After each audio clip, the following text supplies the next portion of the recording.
Police confirm an arrest has been made. This man, Timothy Landau of Alamogordo, New Mexico, has confessed to the murders of Grant Ellis and Suzanne Medeski.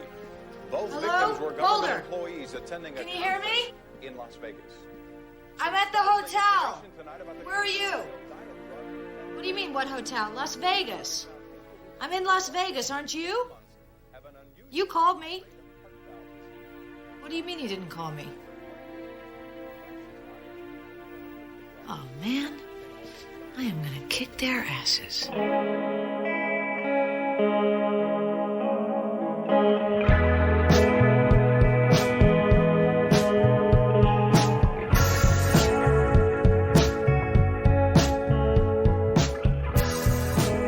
Hello and welcome to Most Unwanted and X-Files podcast. I am Luke.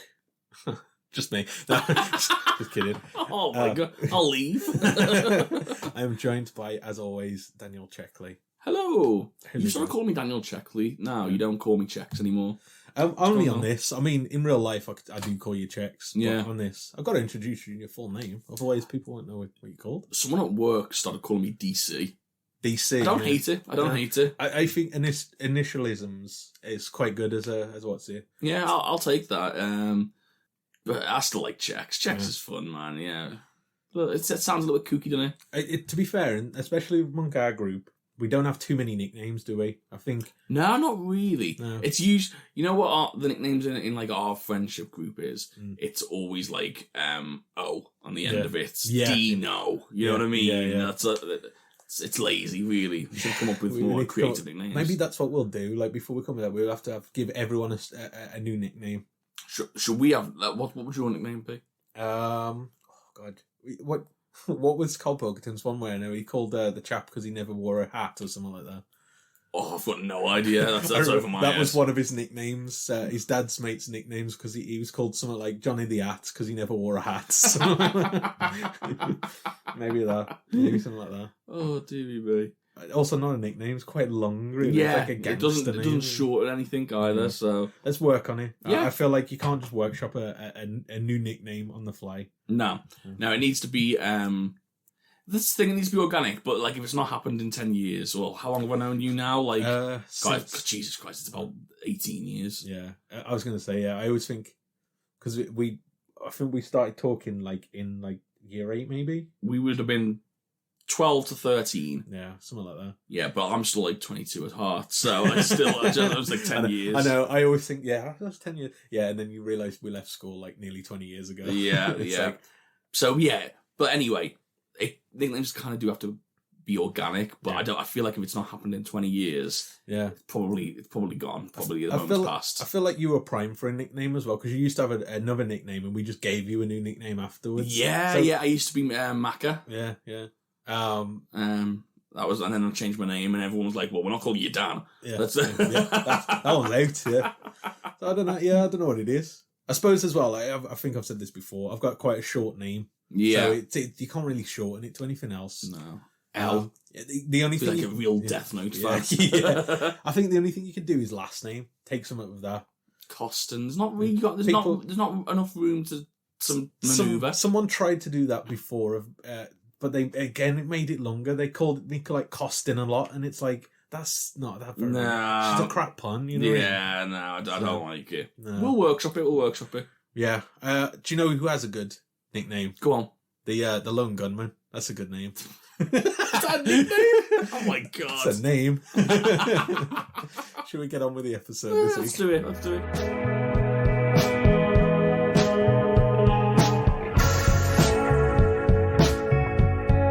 So this is episode 20, entitled Three of a Kind, a sequel episode. Yeah. I did not expect we'd be getting a sequel episode. to this No, I story. was very happy when I sort of saw the content of this episode. The recap, as soon as the recap Yeah, started, yeah, I was like, oh, no way. I thought that was a one and done, like, in a ring. Yeah. Like, but yeah, we get a follow-up to Do you this. reckon that was always in the plans, or do you reckon it was like the last one was so successful? I reckon it was probably the latter. I reckon it was probably a one-off, and then they went, actually, let's do something with this. How popular are the Lone Gunmen? Do I- you know? Do you have an idea? Not a clue on, like, exactly how popular, but Because we had an affinity with them straight away. think- And they must have been popular because they got their own TV show. yes. Yeah, So exactly. it must have had some resonance with fans. I don't really have an idea of just how popular they were, and if at all. Like, I don't know. I mean, from the people that have wrote in to us, it seems to be that they love the People Lone seem to Gunman. like them, yeah. But again, it's just not to sort of cut our like, what am I trying to say? Not to sort of diminish our clout, but we've got quite a small sample set, you know what I mean? So I wonder how, like, in the wider sort of community, like X-Files fans, As I say, they don't make TV shows for no reason. There must have been some sort of clamour to see more of them. Yeah. But then again, I don't know, because, like, it's a weird one. It's a weird comparison. But I always remember, like, Family Guy in the pomp of its success. Yeah. And, like, Cleveland Brown was the last person anyone wanted to see make a spin-off of, and then that's the one they went with. So I was thinking about Family Guy today, weirdly enough. I was like, it just popped into my head again. I was like, I used to watch that, like, religiously. I used to love it. I used to. Like, when I was, like, 13, 14. Yeah. And now we used to talk about it all the time. I can't remember the last time I watched it. Like, no. Genuinely, it must have been... I think people just go through periods. I mean, to be fair, there's still jokes that make me laugh, like, when I think about it. I always think about... I mean, this is a terrible idea to talk about on a podcast, because it's not going to be funny or anything. But you know the episode where they make a band and then they do the whole montage and then they forget to write the songs. That always makes me laugh. Yeah. I don't know whether the show got worse or whether, like, our Attitudes, taste in comedy just changed. It definitely felt like that was like a noughties, like a 2010s era comedy. Because I think we've said this before, like stuff like The Hangover and that. There's stuff in that now that I'm like, ooh, that's a bit like dropping the F word like all the time, not fuck, you know what I mean? Like, like a slur F word, and it's like, when did that we like that was not okay, but a lot of stuff back then did. It's weird. Oh yeah, for sure. But anyway, that was a tangent. I don't know why we're in that. Anyway, we don't know how popular the Lone Gunmen are, but we hope they are, because I love the Lone Gunmen. Yeah, me too. But this episode was directed by Brian. Who's your favourite? Sorry to interrupt one more time. Have you got a favourite? I think I like Langley the most. Langley's my least favourite. Is he? Yeah. No, again, I like him. I always forget his name, and that's how I know he's my least favourite. Yeah, I can. Byers is my favourite, and I don't know why. Yeah. I think Frohicke should be. I think Frohicke is ready-made to be everybody's favourite. Yeah, Frohicke's the most quirky, I think. Yeah, but I don't know why. I just really like. But I love the fact he's always in suits. Yeah. He's always well dressed, and he's always. I don't know. I just like him. But there's a controversy around Byers. I read in the. We'll save that. That's a bit of a hook for the. How much of a controversy? No, he's not done anything. Oh, thank God. No, I mean, oh my God! I think he's in prison now. I actually think. I don't quote me on this, but I think Langley's actor is the most like controversial one. I think he's like really QAnon or something like that. No, I don't know. No, I think something like that. It's fitting, or some kind of conspiracy. Yeah, I thought that. I was like, it makes sense. But yeah, there's something. Not to slander, because I don't know 100%, but I think I read something about Langley. Okay, but yeah, don't quote me. I'll do a bit of research whilst you go through the boring information of the episode. Oh, we haven't jazzed one up since. We haven't. Maybe you should try it. Maybe another time. Don't feel like you want to. So this was directed by Brian Spicer, written by Vince Gilligan and John Shaban, and the original air date was May the 2nd, 1999. Have we found anything about Langley?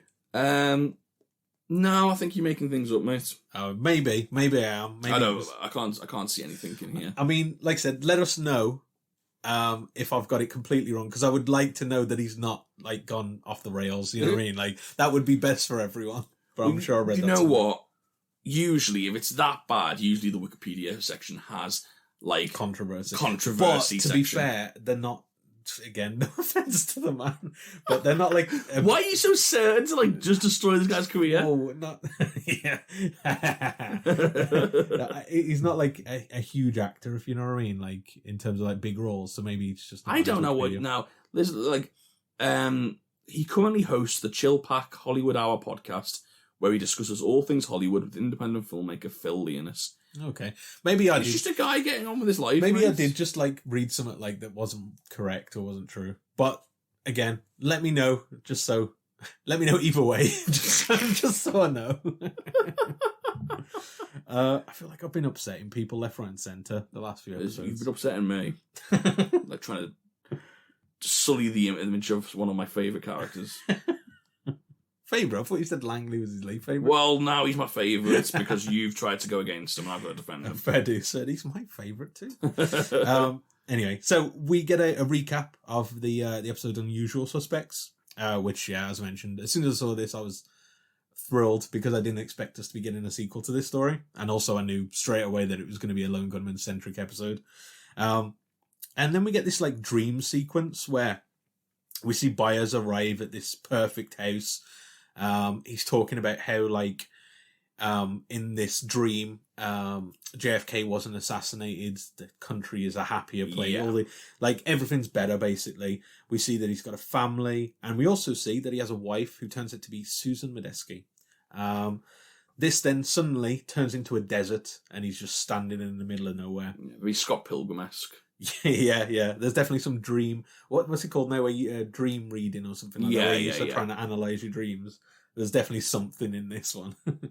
And then we go into the intro. So any more thoughts on like? No, I was just happy to have them back. To be honest, yeah. I have my usual panic whenever I see previously on where I don't remember half the stuff that I'm seeing.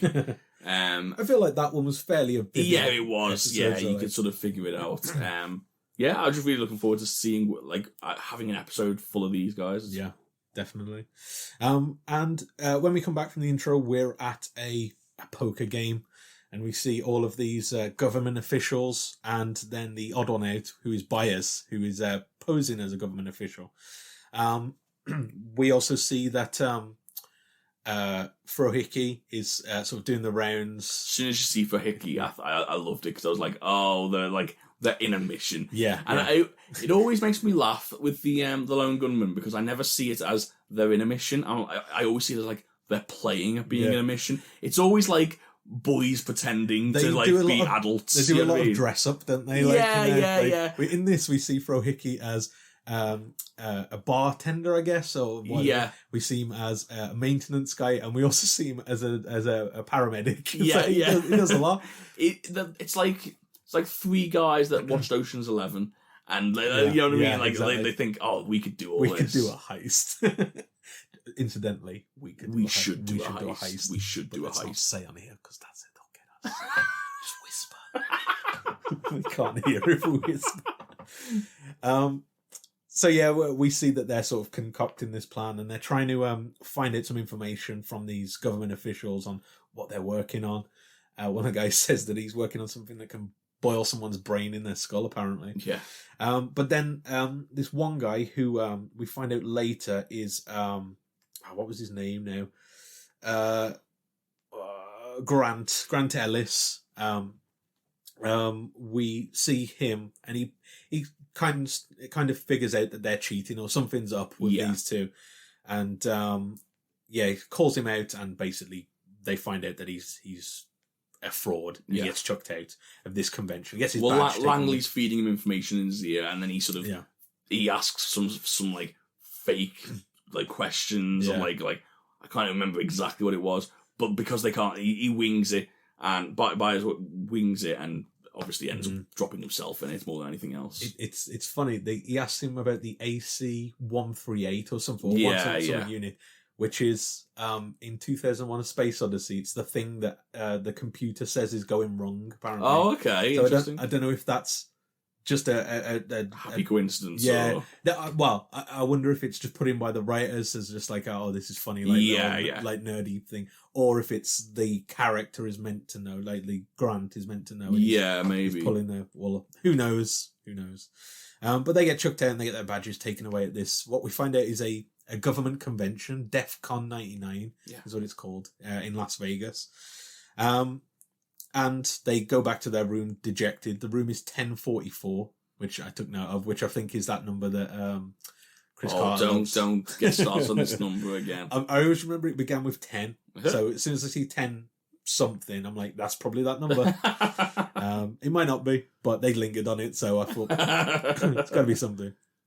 So they go back to the room and they start talking about how much of a bust this mission is, basically, and they're just going to go out and just enjoy Las Vegas. Get gun slots. Yeah, exactly.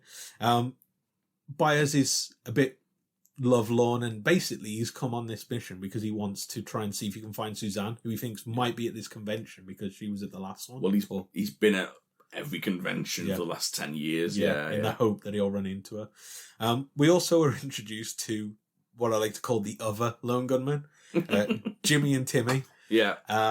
Who also have got nothing, or bubkus as they say. I like how they have the exact same way of speaking. It's hilarious.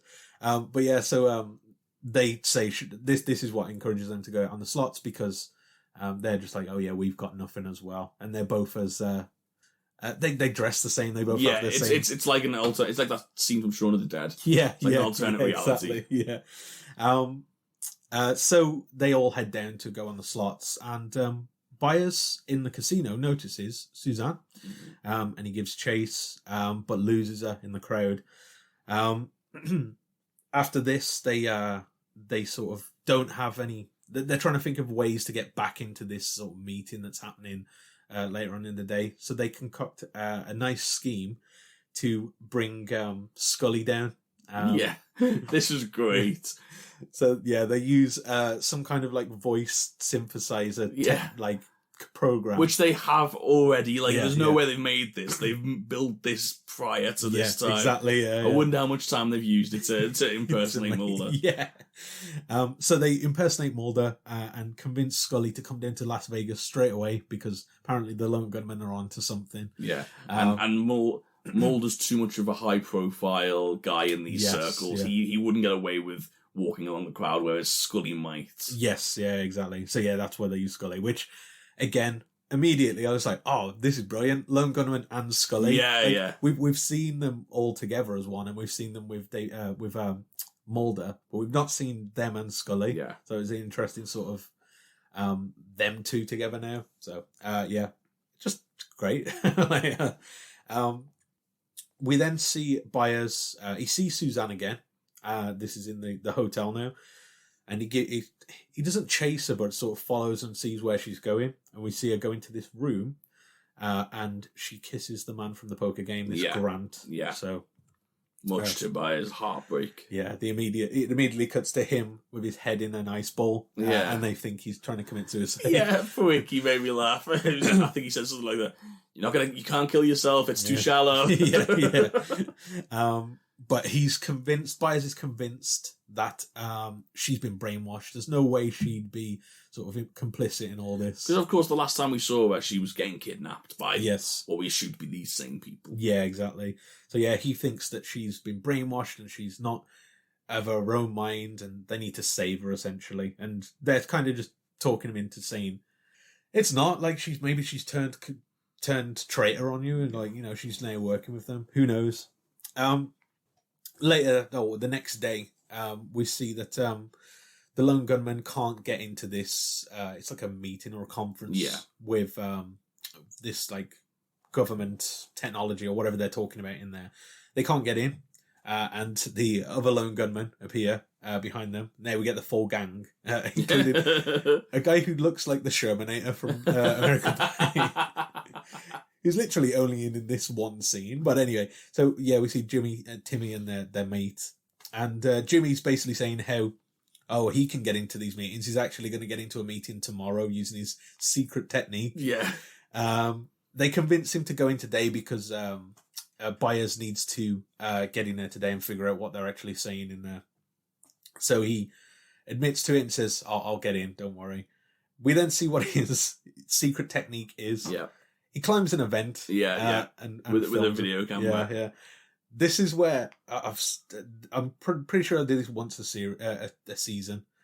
Metal Gear Solid stole so much from X-Files. Yeah, that's your catchphrase for this podcast. Literally, there's a mission in Metal Gear Solid 2 where you have to climb into a vent and film a government meeting on these new weapons. I was like, this is literally the same thing. It's mad, but like I said, that X-Files came before it. It must have been 3 years before that came in. I'm like, it stole so much stuff. But I guess it's the same kind of thing, espionage and stuff like that. So it's understandable, but it did pop into my head straight away. while he's in there, Jimmy gets noticed by Timmy. Well, we see somebody who noticed him, and he turns out to be Timmy. Yeah, his best mates. Yeah, now we see that Timmy's actually working for the CIA. They drag him out of the vent and inject him with something. Yeah. We don't see what this is, but the next time we see him, he's been, as they call it later, pancaked by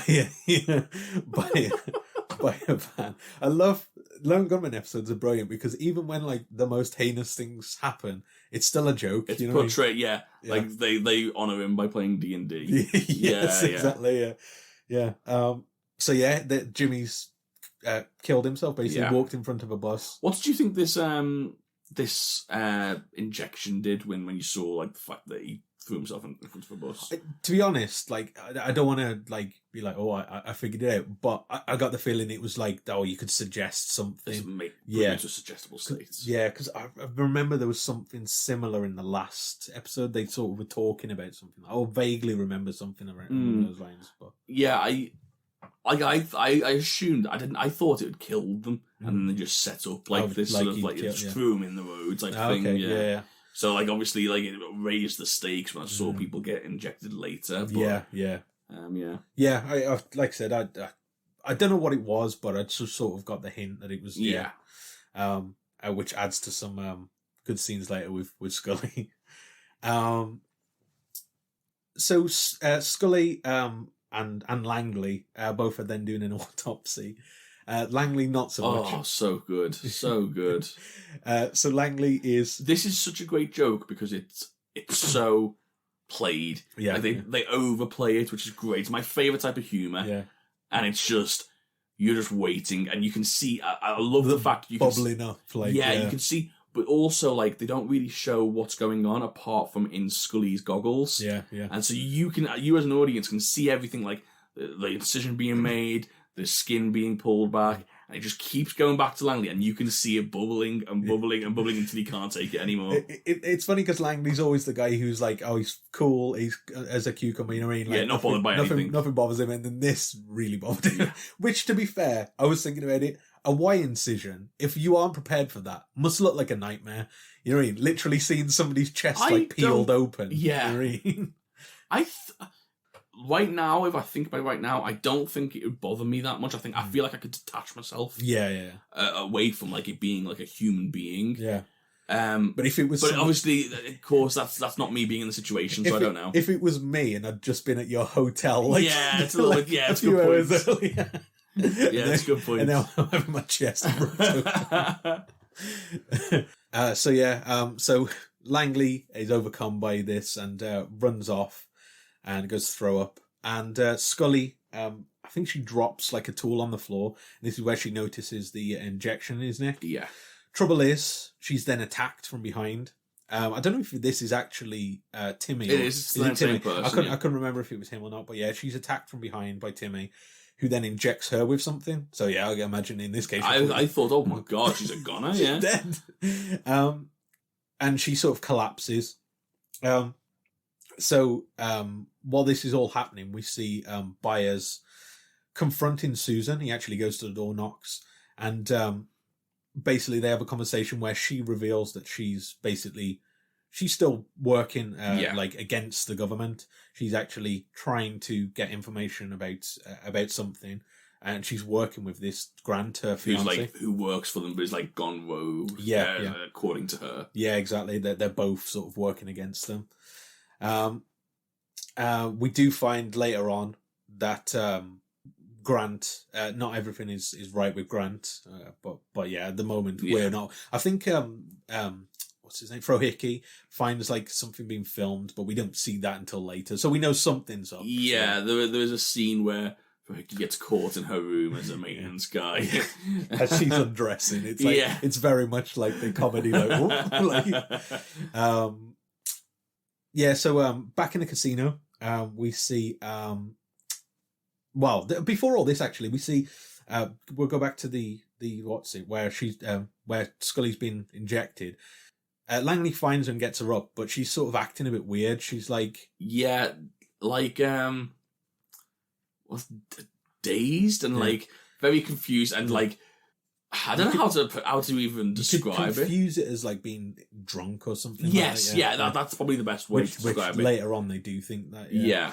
But yeah, she's trying to push the slate that the body's on, and when asked about what the cause of death was, she just mimics a car hitting somebody. Yeah. Which again, I like drunk Scully, and I know it's not drunk Scully. So sadly, I don't want it to get injected to get into the States. That's not how much I like, but I think she. Oh God! I think, to be fair though, she's quite very funny. Yeah, it definitely shows like Gillian Anderson's like comedic sort of like turns as well, because we see it often with David Duchovny, but it's a bit rarer when it's Scully. But yeah, I thought she was really funny in these scenes. For sure. Anyway, so back in the casino, we see Timmy, the CIA agent. Asking Langley if he wants to go to a Dungeons and Dragon game in Jimmy's honour, to which he said that Lord Manhammer's will be in attendance. What a character name. I might like use that. Lord Manhammer, yeah, you should. He might be like the what's it of a castle or something like that. So as Langley goes to this game, we find that this is basically just a setup, and Langley's immediately grabbed by two agents and injected. Well. Yeah.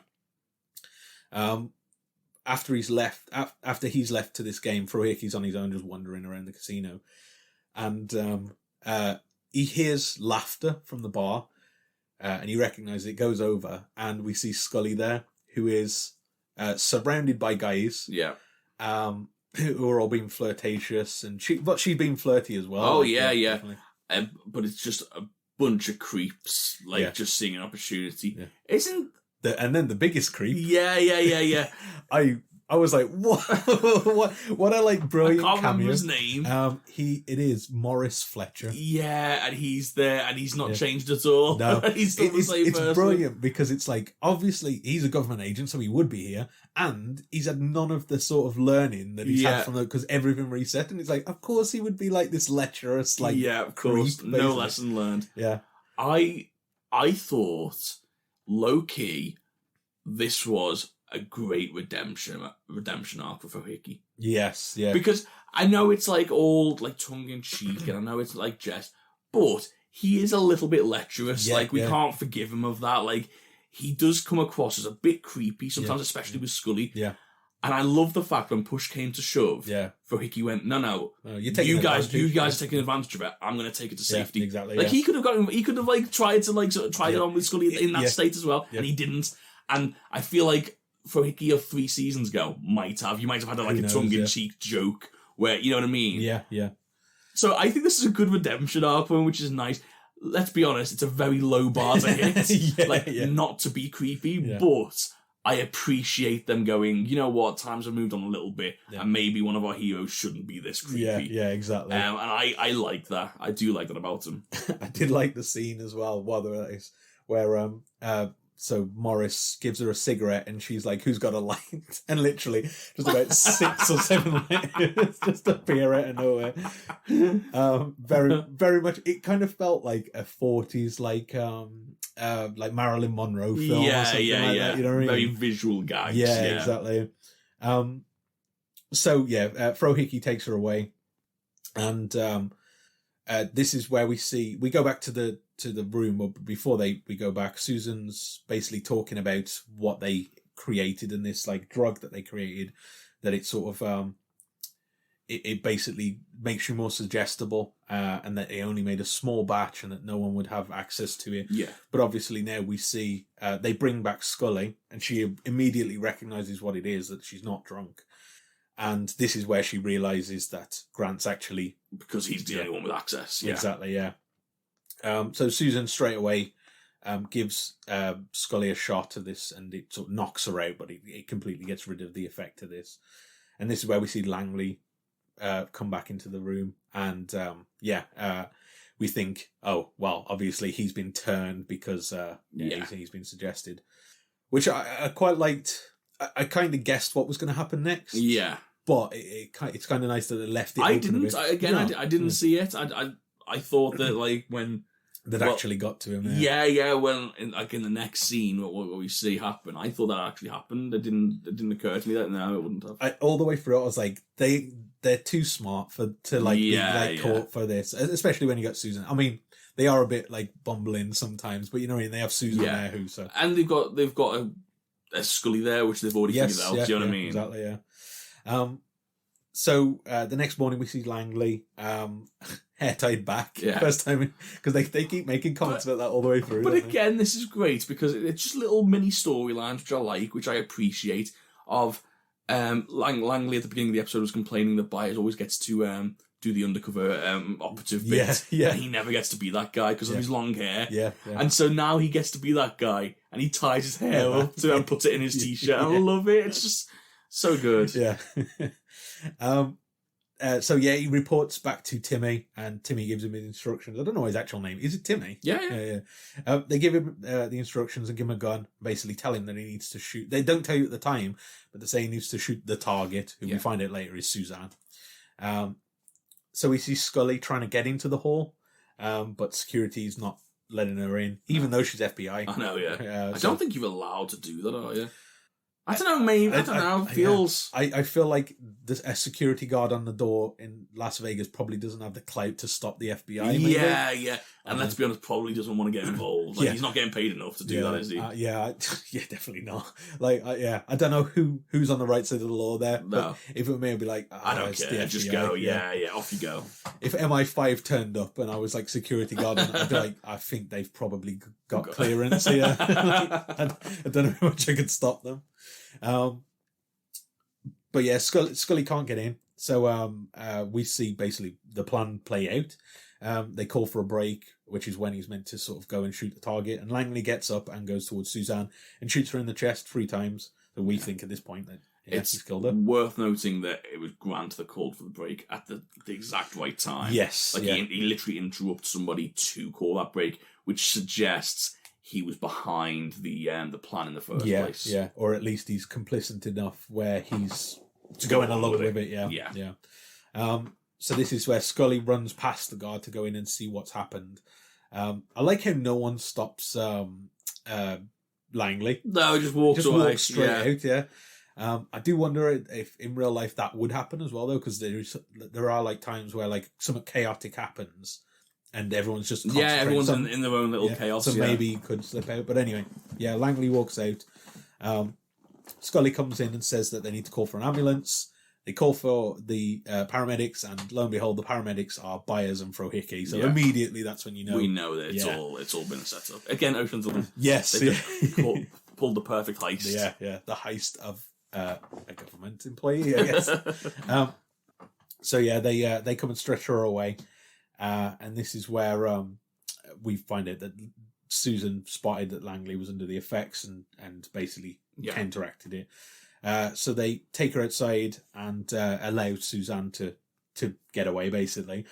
But unfortunately, Timmy tastes the blood. Very suspicious man. This Timmy. Yeah. Goes, tastes the blood and realizes that it's not blood. I don't know what it'd be, like corn syrup or something. Yeah, I'd imagine so. Yeah, just fake blood, wouldn't it? Yeah.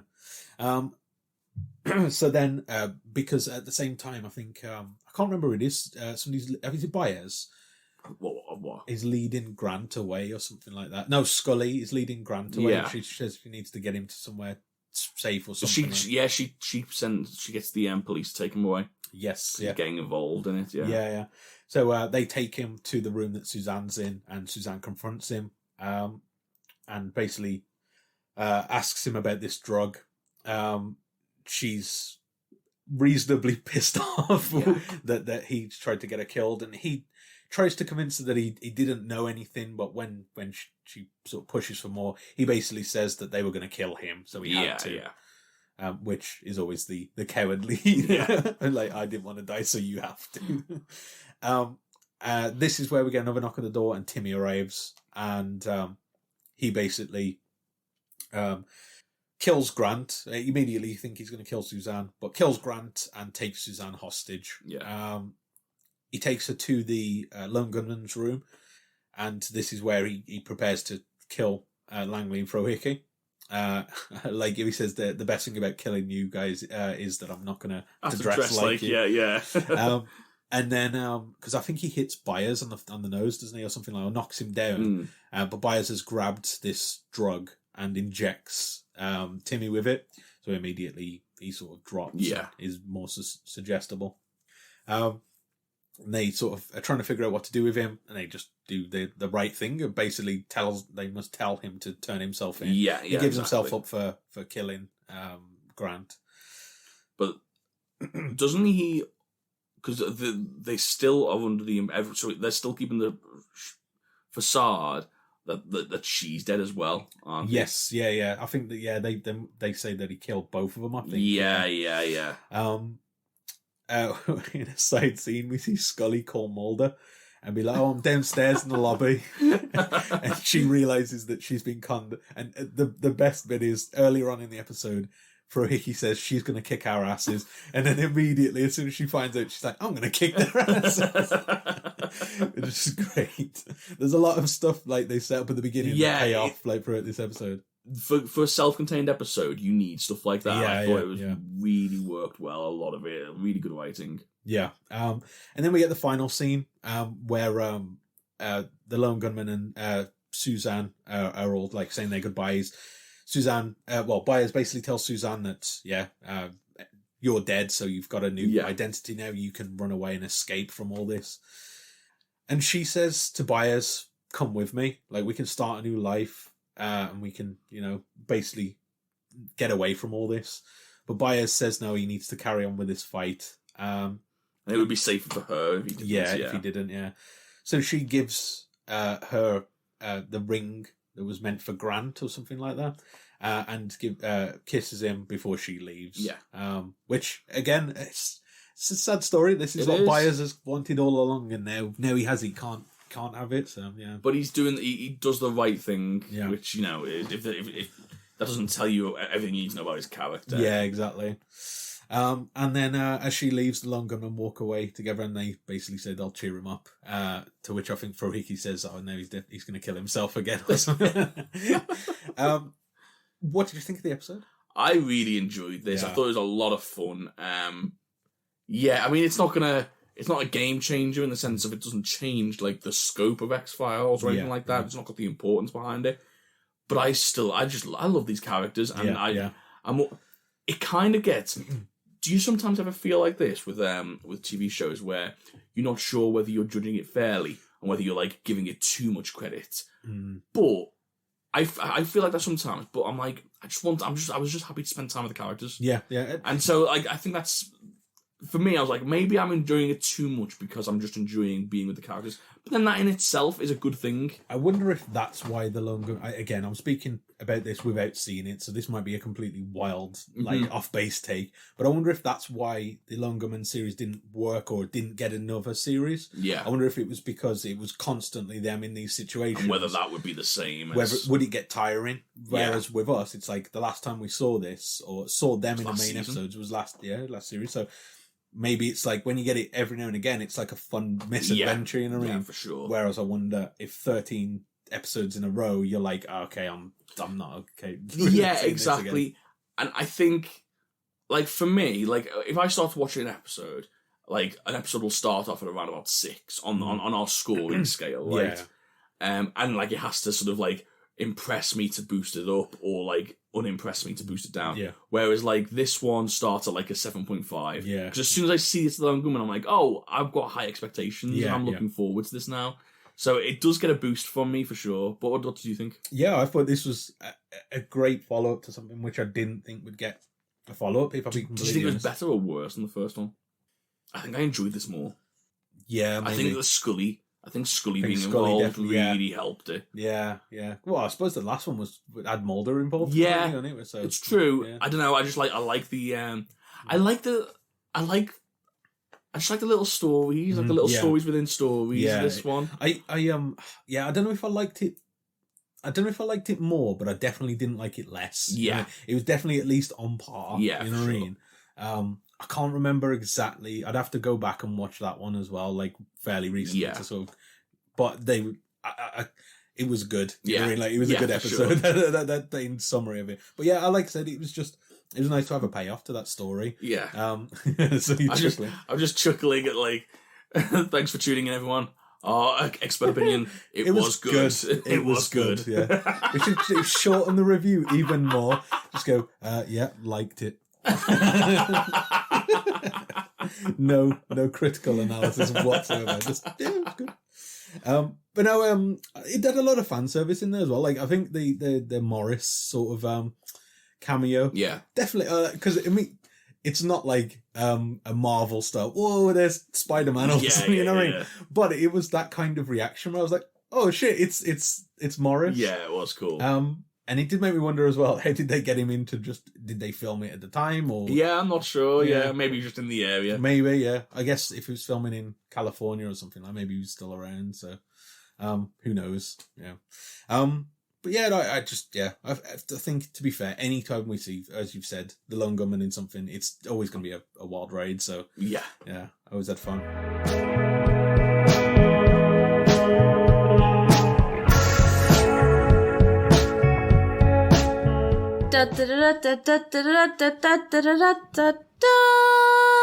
Luke's production notes. At the time of filming for Three of a Kind, David Duchovny, who portrays Fox Mulder, was unavailable for filming because he was preparing his directing debut, The Unnatural. Only Duchovny's voice appeared in the episode during a scene which we saw. To compensate for this loss, co-executive producers Vince Gilligan and John Shaban decided to write an episode based around the Lone Gunman.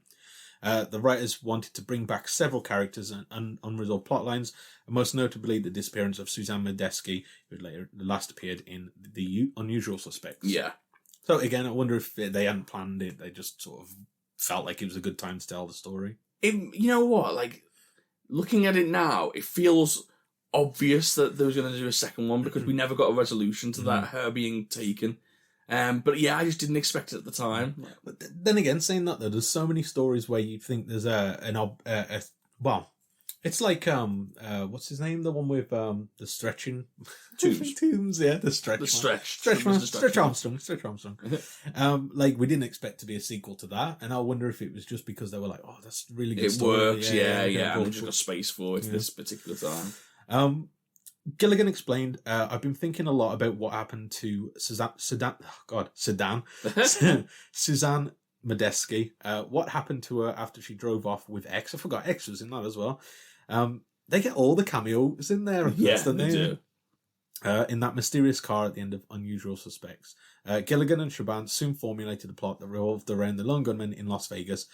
Las Vegas just seemed like a really good place to put these guys, according to Gilligan.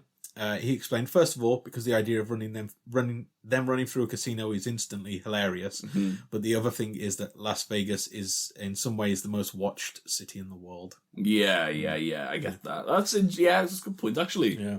I didn't think about that for a setting, but yeah, it did make for a fun story. And also, it's fun to see him run through a casino. It was instantly hilarious. The entire subplot featuring Suzanne Medeski, this is what I was talking about, contains a minor continuity error that had to be retconned. Bruce Harwood, the actor who portrayed Byers, originally wore a wedding ring when he first portrayed his character, noting, "I'd worn my wedding ring," God, I can't speak today, "my wedding ring during the first part of the series, so I imagined a married life for Byers. During the filming of during the filming of Unusual Suspects, an episode that would largely feature Byers feeling a romantic connection, Harwood removed his wedding ring, deducing that in 1989, when the episode took place, Byers had not been married yet. However, Three of a Kind, which takes place in 1999, 10 years later, features Byers once again romantically drawn to Suzanne. Harwood explained, and the producers brought back the character Suzanne back in season 6, and that was supposed to be in the present, so I had to redo my backstory. I said Byers had been divorced. So, yeah, that doesn't make sense. So, like, if he's been pining for her for 10 years, but he would have been married at some point in the middle there. Yeah. Or maybe he got married and he actually did still pine for her. It's like that What's It song, the bus driver song from Flight of the Conchords. The guy's really could be. You know what? If you was putting a gun to my head and I had to sort of step on one side of the fence, I would say Mulder was definitely married. Oh God! Why do we keep stoking the fires of our fan base? Yeah, I mean, like I say, it's just one of those things that it's a filming quirk that sort of pops up and then it's a headache for the because you know someone's gonna notice it. Yeah, it's loads of stuff. Like, what was it in Game of Thrones? Somebody had left a cup somewhere. Oh, the Starbucks cup. Yeah.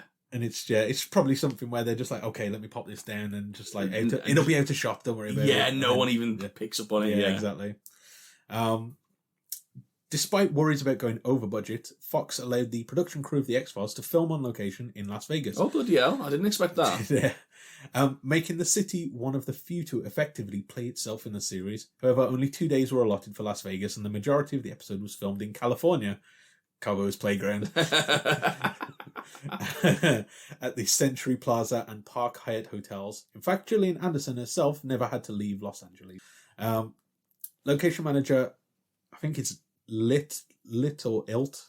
It's one of those where it's capitalized something. I don't know if it's an L or an I. I'm going to say Ilt Jones noted that the X-Files crew the X-Files crew's desire to film on location at various hotels in Las Vegas caused a bidding war. We went down this list of 40 or 50 hotels known to be film friendly. At first, the reaction was sort of lukewarm. Then all of a sudden, someone realised that this was the X-Files, seen by I can't tell you how many millions. Then a huge bidding war broke out. Eventually, Monte Carlo Resort and Casino was selected for shooting. Wait there, what? They was bidding for them to film film there. Well, they was paying for them. I guess so, yeah. Or was they lowering their prices? Because you just, I would have assumed that they would need to be paid. They must have either lowered their. Yeah, they must have just lowered their prices. Yeah, just lowered. Kept on giving lower quotations, bidding down. If you like, yeah, I guess so. Yeah. Yeah, because you'd be the opposite. Yeah, you'd want to be paid to be filmed. Yeah, exactly.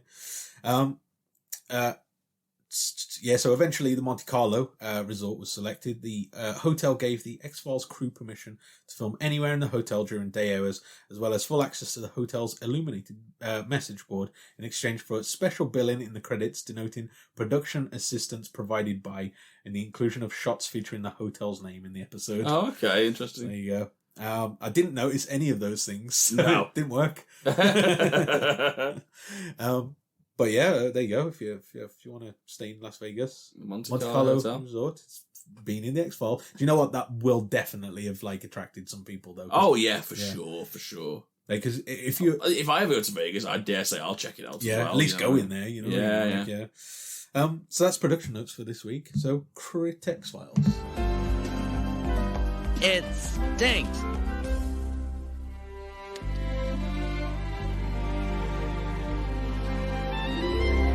Welcome to the Critic X-Files. What would you rate this episode? Oh, it's another tough one. Yeah.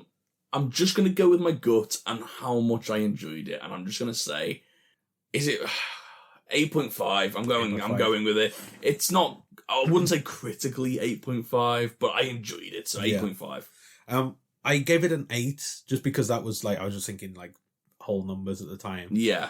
But I do want to see what I rated the last one, because if it's lower than that one, it definitely gets bumped up because it's at least on par with it. Yeah. But I can't remember what I rated it. But I'll give it an 8 because I really enjoyed it. It was. It's a lot of fun. Yeah, it was a lot of fun, and there's something to be said about having just a really fun episode. Yeah, especially this close to the finale, because this is a nice. I mean, God, get your bingo cards out for Most Unwanted Podcast, but it's a nice palate cleanser. Yes. You know what I mean? And so I do think you need an episode like this where we've got two episodes before the season ends. We can go straight into all out X-Files. I would love. Right, so our bingo cards so far is Luke mentions Metal Gear Solid. Either of us mention Lost. Yeah, Lost is a big one. You say palate cleanser. I say palate cleanser a lot. What's something else we say a lot? Ooh. I'm sure mine is something like, I said this before, or something like that. It's not the first thing. There's got to be, I'd love for people to send in a list of stuff we say all the time. What do we say? What's our, what would you call them? Mannerisms? Yeah. Something like that. Or... What is something that you've noticed we do? Most unwantisms. Yeah, we'll put that on. Yeah, we've got to find out what they are, because it's one of those that we won't recognise until somebody else says it, and then we're like, oh, I do say that a lot. Yeah, for sure. Yeah, it's the way you sort of I don't know, it's just like, sometimes you just get caught in it, and like, you want to be different, but like, exactly the same. When I say, like, I always say palate cleanser, I don't know, I'm aware of it myself when I'm saying it, that's all I'm going to say. I've got one, but I don't want to say it to you in case it, like, no, triggers you got to it. tell me. You say piques my interest quite a lot. I say that? Yeah, apparently quite I don't a lot. remember saying piques my interest at all. Yeah. That is... I'm going to have to keep an eye out for that. I've noticed it quite a few times. Oh, so good. But yeah, I'm sure I've got probably loads as well. Go on. Yeah, I've given you one. I can't think of one off the top of my head. I can't think of one, but I'll keep an eye out. Keep an eye. Next time you listen to it, I've got to find one now. Stinking back.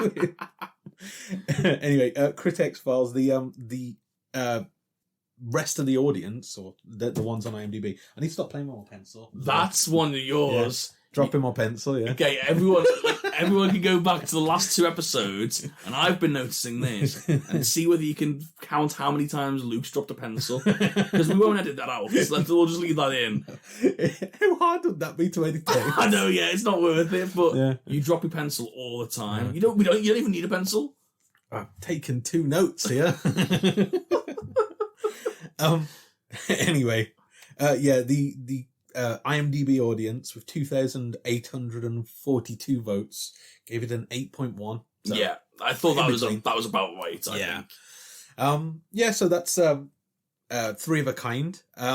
If you want to get in touch with the show, you can get in touch with Twitter, Facebook, anything.